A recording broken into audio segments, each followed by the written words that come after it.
Welcome to Sharingmoviesworthy, our review of The Chosen Season 5, Episodes 3, 4, and 5. And let me just start by saying, when we interviewed Jonathan Roumie on the red carpet in Dallas, he explained there's different kinds of drama. Now that we've seen the episodes, we agree.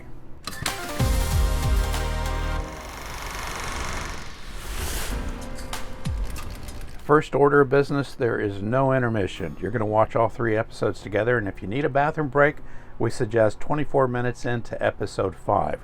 It's at that point the Pharisees are praying and talking about what they should do with Jesus. Or another plan is don't drink a whole lot before you go to these 3 episodes. The intros between the episodes are shorter and basically a slide, some tillfish, and a little bit of music, just enough to let you know you've entered the next episode. Although be aware, at the end of episode 5, there's some preview scenes that you will want to see. And we don't really have any warnings for you this go around, except for in the previews for the next episodes. What we do see is Jesus walking amongst some piles of white, dry bones. They're not really spooky, but they're there, so be aware of that. It's kind of like a dreamlike sequence for us, and I just also get to see the last. You also get to see the process of Passover, which is something that we got to do.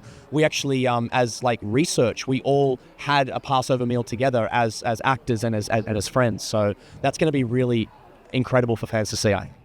These episodes have a lot of scripture, and we kept finding ourselves saying the end words of the scriptures. We spoke softly as not to interrupt other people in the theater, but when you're hearing Jesus speak and you're like, and then you say the last word, you just feel very comfortable with the scripture that you're hearing. Pay attention for when Jesus feels the need to yell at the fig tree.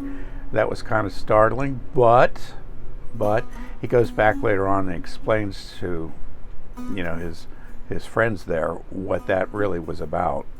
And also note that when he's talking to the Pharisees, he sometimes answers a question with a question, but you knew he was going to do that anyway. There's the Judas betrayal. We have the biggest sets we've ever had, the biggest cameras we've ever used. And yet what I'm really excited about is that it's still got the chosen spirit of intimacy, authenticity, and humanity that I think is going to bring these stories to life more than ever. Jesus mentions the greatest command is love the Lord above all. And it's just one of those lines of scripture that it's coming if you've been in the Bible at all. If you haven't been, this is a great opportunity to find out about who this Jesus person is.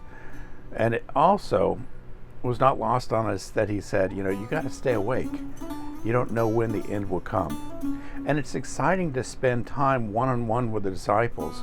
They start understanding what's going on. And at one point he even says to Mary, you understand because you've been listening. It doesn't mean they have to be okay with it. I'm not asking you to be okay with it. But I am asking you to keep your distance. Why?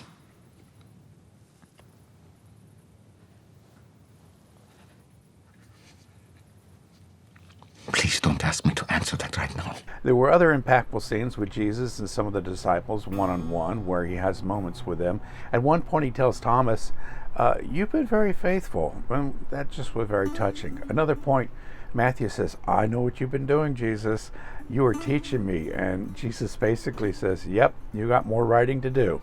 This episode is brought to you by islandpopper.com for gourmet popcorn, bkings.com, makers of honey dust, which you can sprinkle on popcorn, snowcreekmeadows.com for ordering goat milk soap and lotions. Also use the passcode 2pastors for 10% off on your online order. kidsmatter.com is the place for all things related to children and youth ministry. Sign up now for this year's conference. Atticus, well, he stops eating and starts putting things in motion. There's some other surprises that we won't be telling you about because we don't want to spoil everything, but just know the drama continues. Pontius Pilate's wife even wants to leave town at one point, and having read the end of the book, we know what's going on too. When we left the theater, I saw people getting drinks and popcorns to go watch the other latest movies that are out, and I just kind of felt like sad for them because I felt like we'd been at 3 hours of church, and it really did affect me.